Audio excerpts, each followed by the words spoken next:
This is earnings eve. So what is going to be the true talent earnings? Is it going to be Apple or is it going to be GM? Well, I think, rather than focus on one specific stock, you have to look at how stocks are reporting, how they react.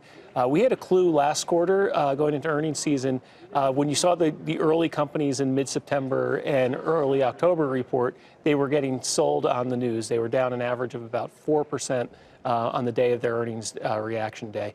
So far this quarter, even since the Christmas Eve low, companies that have reported have been falling about a little under 2% on the day they report earnings. So we're still seeing some selling on the news, which isn't the most optimistic and scenario heading into earnings season. Doesn't help the markets are up about 10% since the December lows overall. That's a terrible setup going into earnings. So the fact that the fact that these stocks, as the market has rallied 10%, the companies reporting have actually been falling on their report days is even more telling, because in this rising tide environment, these companies haven't gotten that lift.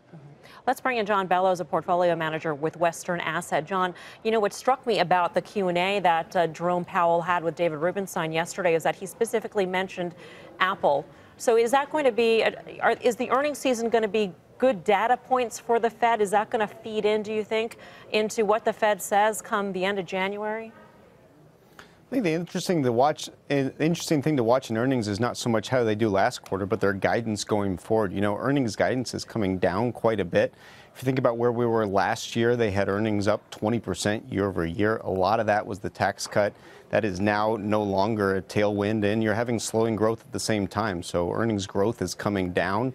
And you're going to see that in the forecast. So I'm not sure that Jerome Powell cares so much about Apple, but he certainly will be watching the message from the corporate sector in terms of their expected earnings and what does that mean for expected growth.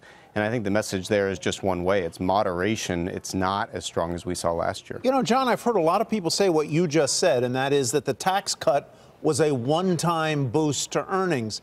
But I don't know why that's the case. If the tax rates are going to remain at 21% for corporations, aren't their profits going to continue to benefit from a much lower tax rate than they had 2 years ago? Yeah, that's a fair point. So the tax cut was a one-time boost in the sense of year-over-year growth. But you're right, corporations still have more cash that they're receiving. As a result, that's going to help them going forward. One thing we've focused on is that additional cash that corporations have is actually good for their credit profile. That means they have to borrow less. Leverage metrics have come down a little bit. So I agree with you there that the kind of excess cash for corporations is something to keep in mind. That's a positive. But again, I think on kind of a forward growth basis, growth is coming down. So you have to hold both ideas in your head. One, corporations are better off because of the tax cut, but the growth and what that means for U.S. growth going forward is moderating. There's no question about that. Paul, also the growth rate matters for the tax cut effect last year. So does this particular earnings season, as we move through the year and people talk about guidance, do they just have tough comparables? Yeah, so the comps are a lot tougher this time around. And to what John was saying, hopefully the Fed will listen to the conference calls and what's going on in the trenches, so to speak. But so with the Fed was really hawkish as the market was declining. They've really pivoted over the last couple of weeks. But so now the question is going forward, how much more are they going to let the markets run before they try and put on the brakes again?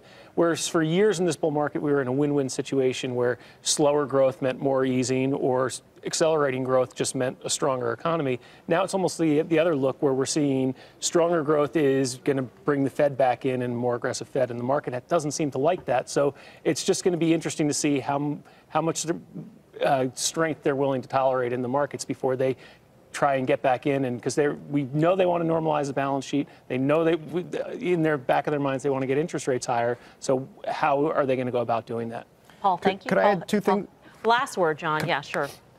So just two things on that. One is I think there's been some developments recently that suggest the Fed's going to keep this posture for some time, and that's the muted inflation outlook. Today's CPI report suggests that inflation is not accelerating. We think there's downside risk to inflation going forward. So even if you have a bounce in growth, as long as inflation stays low, that means the Fed doesn't necessarily need to respond. And the second is the Fed starting to worry about risk management and downside risks. I think that's really important. The Fed's objective here is to keep the economy going, to keep the recovery on track. And their focus on downside risks, I think, is both appropriate, but I think it means that they don't need to respond to an up move in the equity market. They can keep that supportive posture. That's the right thing for them to do at this point in the cycle.